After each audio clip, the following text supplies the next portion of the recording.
Hi everyone and welcome to Jane Talks Real. This is my very first episode of Super Skills Saturday, a series that will be every 3 weeks until I run out of topics. I'm going to be doing instructional videos on things that they don't really teach you in school. Let's call it life skills. Today I'm going to be talking to you about how to deal with depression. I have battled depression for over a decade and I'm on the recovery end of it, so I want to share what I've learned with others to try and help them pull through it too.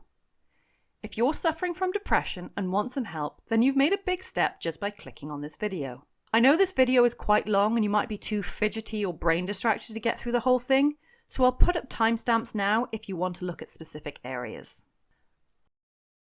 I'm going to start with the most drastic side effect of depression, and that is suicidal thoughts. I cannot stress this enough, suicide is not the answer. I know it seems like you'll never get through this, but you can and you will. It'll be a long road and it won't be easy, but the day you hit the light at the end of the tunnel will be worth all the suffering. I'm not going to bore you with facts and figures about suicide, but I will say this. Suicide is a permanent solution to a temporary problem. This quote is so true and the internet credits it to several people, so I can't say who said it first. There is a way out. There is always a way out. So here's what to do if you're considering suicide. Think about who will miss you. I was on the brink of suicide one time and I thought about my best friend who was in Disneyland for the very first time in her life. I thought about how happy she was and how much it would affect her if she came home to find out I'd ended my own life. She would feel guilty for the rest of her life about taking that trip if I'd have gone through with it. So, who would miss you? Think about it. You may immediately think that no one would miss you, and it's an easy conclusion to jump to. But really think about it. If you were gone, who would miss you? A friend? A family member? A pet? An elderly neighbour you say hello to? You have made more of an impact on other people's lives than you give yourself credit for. There may be someone you haven't even thought of whose life you've affected. If you were gone, you would be missed. Think about what you haven't achieved yet. If you end your own life, you will no longer be able to work towards your aspirations. What exactly do you want to achieve in life? What goals have you got? Depression isn't forever, so think about what you'd be missing out on if you went through with it. I really want to climb Machu Picchu. I thought about that. I realized I would never get to experience it if I ended my life. What's your goal? Think about it. Think about why you're doing this. So you've been driven to suicide. Why? What has brought you here? Is it a medical condition? Is it an inciting incident? Is it bullying? Medical conditions aren't your fault, and suicide because of pain and suffering is a difficult one. I don't have experience in this area, so I suggest talking to your doctor or other medical practitioner. Medical science has advanced so much over the years, there must be something they can do to help you. If it's because of an inciting incident, was it your fault? I mean, really. You may blame yourself, I know I did, but when it comes down to it, is it truly your fault? If not, then you shouldn't have to feel guilty or ashamed enough to end your own life over something that was out of your control. And if it does happen to be your fault, then how can you fix it? You will grow more as a person if you find a way to right the wrong, or find a way to move past it. If you are being bullied, then seriously stop. Stop right now and listen to me. Bullies are small, petty people who have nothing better to do with their time than stomp on people they think are beneath them. Bullies will pick on you for any little thing and they're not worth your time. If you hurt yourself or worse because of bullies, they won't care. It will have no impact on their lives as they will just go and pick on someone else instead. Do not die knowing that bullies have won. Take it from someone who was physically and verbally bullied in high school. People like that will have no significance in your later life. It may be hard now, but seek help from others to deal with them for the now, because in the future, they will be a distant memory. You don't want it to end like this. Suicidal thoughts and actions come at your lowest point. You don't want the conclusion of your life to be at its worst. I know it's hard, but push through and live. You are worth at least that. So how do you deal with suicide and depression? Have a buddy system. The buddy system is really important for coping with depression and can save your life if you're feeling suicidal. Have a buddy that you can call when you're at your lowest and that you can talk things through with. Your buddy can be anyone, a friend, a family member, somebody you work with. If you get really low, you can call them. I have a buddy and I'm also a buddy to someone else, so it can work both ways. Now, this bit is super important. Have your buddy write you a letter, something to cheer you up, to encourage you, to remind you of your worth. Whatever they want to write, get them to seal this in an envelope and give it to you. Keep this letter unread and sealed. Only open it if you get really low and you're unable to contact your buddy. This letter is a buddy backup. You know that they're there for you, even if they can't answer the phone. Once you've used this letter, get them to write you a new one. This is such an essential tool to help you at your worst, and don't forget to write your buddy a letter back if they need one. Okay, so I've leaned pretty hard into suicide, so let's look at depression and how to deal with it day to day. These are tips and tricks I picked up over the years that have worked for me. So maybe they'll work for you too. Exercise. Exercise is a great way to make yourself feel a bit better. Walks are great. They're free, they're outdoors, and they get the endorphins going. You may not feel like exercising. Trust me, getting out of bed can sometimes be a struggle when you're depressed, but a little when you can will make a difference. Eating. My mood dictates my eating habits. Some people comfort eat, some people can't eat. I've been through both these stages. If you're a comfort eater, don't go shopping while you're hungry, otherwise you'll buy lots of stuff you don't actually want or need. If you find yourself feeling hungry all the time, try drinking more water. Sometimes you're thirsty, not hungry. Also avoid having food in your room. Make yourself go to the kitchen each time you want to eat something. It will make you less likely to want to get up for it. If you struggle to eat, like I did for 4 months, the reverse is helpful. Have a little food in your room, so if you find you can't bring yourself to get up, you have something to eat nearby. Try to at least eat a little every day, and when you do feel like eating, fuel your cravings. Whatever it is you fancy, it's better than eating nothing. So if you want ice cream, eat ice cream. If you fancy a whole roast dinner, then get that oven on. I found soup, a little pasta, and bread were my go-to foods. Get up and get dressed. You may struggle to get out of bed or leave your room. I know, I've been there. But putting on some fresh clothes, even if it's just clean underwear and something slouchy, will make you feel less enclosed and sweaty. Having a bath or shower is also encouraged if you can manage it. I love a bath, but if you're a shower person or only have access to a shower, then sit down in it if you can't hold yourself up. If you're feeling extra fancy that day, do your hair or maybe put on some makeup, even if you have no intention of going anywhere. It will force you into feeling a little more normal. And when you're depressed, a little normal goes a long way. Avoid triggers. There are different triggers that can set off your depression, so avoid putting yourself in the line of fire wherever possible. I would have lots of guilt over things that were out of my control, to the point where I would be up all night stressing over them. Because of this, I would avoid social media. My sister would often post pictures of animal cruelty that I just couldn't handle. And also any real TV shows or videos. Give me CSI any day, but true crime stories were too much for me to deal with. So think about your triggers and try to detach yourself from them. If it's a person that sets you off, do your best not to communicate with them. I know this is difficult if they live in the same house as you or are in the same class. If it's a specific type of thing like mine was, try to find substitutes. If it's a self-image thing, then maybe cover up your mirrors till you actually need them. Know your limits.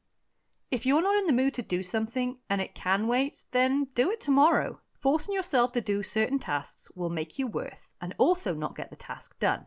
I don't mean delay them indefinitely, but if you're trying to clean your room and you find yourself just sat amongst it not getting things done, then walk away and try again tomorrow.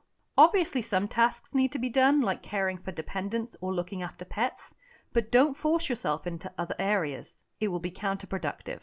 Don't be afraid to ask for help. When you're depressed, you feel isolated and you also feel like a burden to those around you. Trust me, those who love and care about you will not see you as a burden. Reach out to people and ask them for help. If you've got dependents, ask a friend or family member to help you out. If you're struggling at work, talk to your boss and see if there's anything they can do to help. For me, my big one was keeping my room tidy. I hoarded so much and I wouldn't let anyone in my room because I was ashamed and I didn't want anyone else to have to deal with my mess. I finally asked my mum for help and I ended up in a much better and cleaner space. Try to avoid costly short-term solutions. There were 2 things during my worst depression that I used as coping mechanisms. Neither were healthy options, but admitting it is the first step. The first one was self-harming. I would cut my arms and legs to alleviate some of the stress.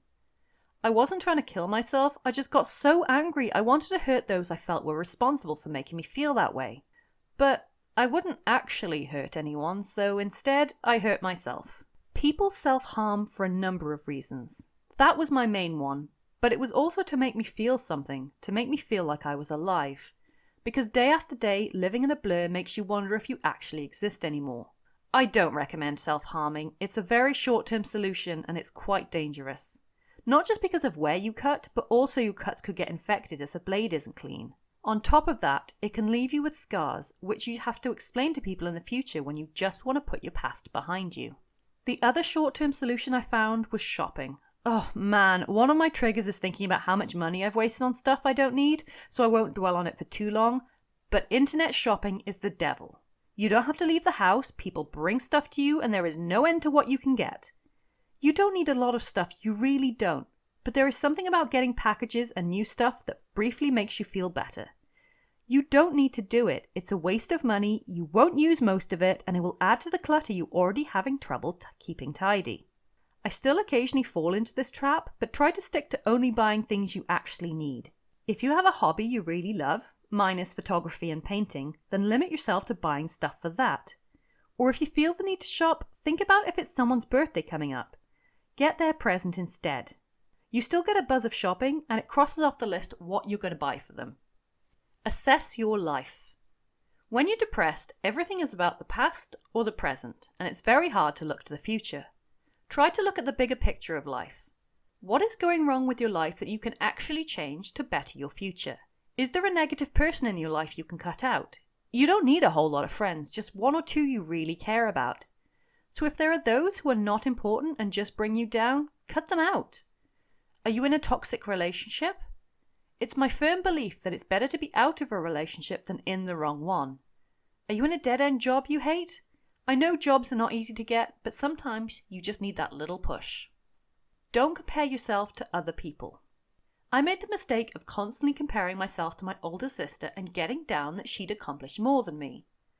She moved out when she was 19. With nearly a decade of depression under my belt and no significant other to split the costs with, well, I'm still kind of here. People always judge me for being in my 30s and still living at home. But that's just life. I have lived on my own, and I could just go rent a place now, but I'm saving up for a mortgage, and by yourself, that shit takes time. So whatever your situation is, don't feel ashamed just because others tell you you should be like them. Screw them! This is your life, and they don't know your whole story. Do what makes you happy and take your time. You'll get there. Understand your medication. For depression, there are different medications you can take. Do not take anything without consulting a doctor first. Antidepressants are joyful little things. They have a shopping list of nasty side effects and they can take months to kick in. Yay! There is no quick fix with depression, and some things you just have to wait out. There are different doses you can take on your medication, and understanding what you need and when will come with time. I always take my antidepressants before bed because it will make me stay up in the day to get to medication time. And also you can sleep off the side effects. My doctor has always been happy that I know what I'm doing when I've asked to increase or decrease my dosage. I'm on the lowest dosage now and hopefully I'll be off them soon. Yay! After a time you will learn what your body and mind needs and be able to adapt your medication accordingly. Again, cannot stress this enough, do not make any alterations to your medication or dosage without speaking to your doctor first. I hate going to the doctors, but you have to do it. They're the best people to help you. Be open to counselling. I did not want to go to counselling when I first got diagnosed. My options were pills today or counselling in 12 weeks. Of course I took the pills because they were now.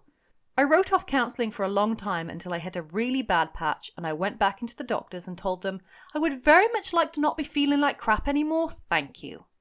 They fast-tracked me through to counselling and I got to see someone within 3 weeks. What I will say about counselling is you will either like your counsellor or you won't. If you do, great. If you don't give up on the idea altogether. Just ask for a switch. I was very lucky and clicked with my counsellor straight away. A big part of why people get depressed is because they don't talk to anyone about their problems or don't have someone they can confide in. I was the same. I just didn't want to burden anyone with my problems. But going to counselling and having someone I could talk to who wasn't emotionally attached to me was so helpful. I felt like I could get a lot off my chest and say things that I'd been holding in for too long. In fact, I made such great progress in my sessions that we finished 3 sessions before the end. My counsellor suggested group therapy, and I thought, yeah, why not? I started group therapy, which was a little difficult at first, but I soon felt a lot less alone. However, one of the two counsellors in the sessions I didn't like at all. I didn't like the way she spoke to people, and I felt she was counterproductive to my recovery. The other counsellor was amazing, and she gave me a one-on-one session when I made the choice to quit group counselling due to the other counsellor. I felt like I had hit a point where I was going backwards because of her, so I stopped. In hindsight, I should have asked to be put in another group, but I didn't, which is probably why I ended up sliding backwards again with another breakdown. I then got referred to EMDR counselling, which was described to me as watching a light go back and forth to reprogram my brain while I talked about my problems. I thought it sounded a little hokey, but I thought, what have I got to lose? It was that counselling that pulled me through and helped me the most, and the day I left my final session, I just felt so fixed. While I still have occasional down days, they are few and far between. What I'm saying is, go with what counselling help is offered. You never know what might work for you. Find a creative outlet. When you have built up depressive feelings, it's very difficult to find a way to relieve the pressure. I found that having a creative outlet helped me to express what I was feeling. You don't have to be particularly good at that creative field, but I found that drawing, painting, and singing helped. You know that saying, dance like no one's watching? It's exactly that. Sometimes putting a physical form to your depression by drawing or painting it can help you understand it better. Singing a random made-up song about your situation can be a temporary substitute for talking about your problems. People don't ever have to see or hear your outlet if you don't want them to, so don't be afraid to let loose to help you cope. I found a photo session very useful. I set up my camera and I tried to physically embody what depression felt like to me. I ended up crying a lot, but afterwards, I felt a bit better. Metaphors help. Not everyone's going to understand depression. Show them a broken leg and they'll sign your cast and carry your bags. Tell them you have depression and they don't get it. You don't have to waste your time trying to convince people of the realness of mental health issues unless it's going to be beneficial to you, so someone like your boss, for example. However, understanding depression and having a way to describe it can be very helpful. This is mine. My brain is a filing cabinet. I know, stick with me here. Every time something happens, I file it away in my filing cabinet. I don't take out any files, I just keep adding to them.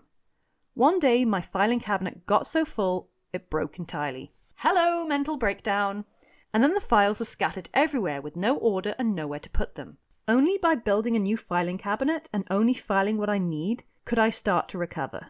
This metaphor might not work for you, but find one that does, and when you do, it'll help you process your situation better. Don't take on everyone else's problems. When you're depressed, you can't fix yourself, so you want to try and fix everyone else by taking on their problems. This is not healthy.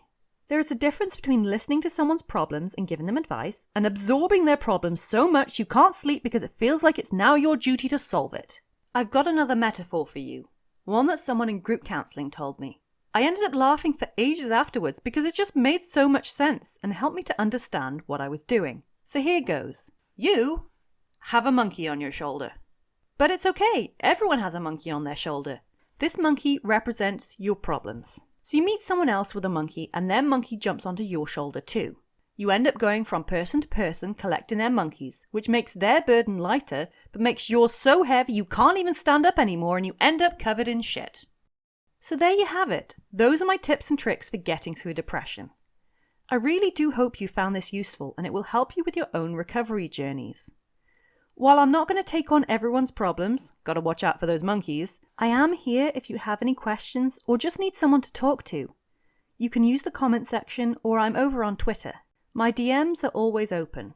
Right now I have about 20 followers, so my response time is pretty quick when I'm not in work. Just remember, you are worth fighting for. Depression isn't the end of days. You can get through this. You will get through this. I'll speak to you soon, and thanks for watching.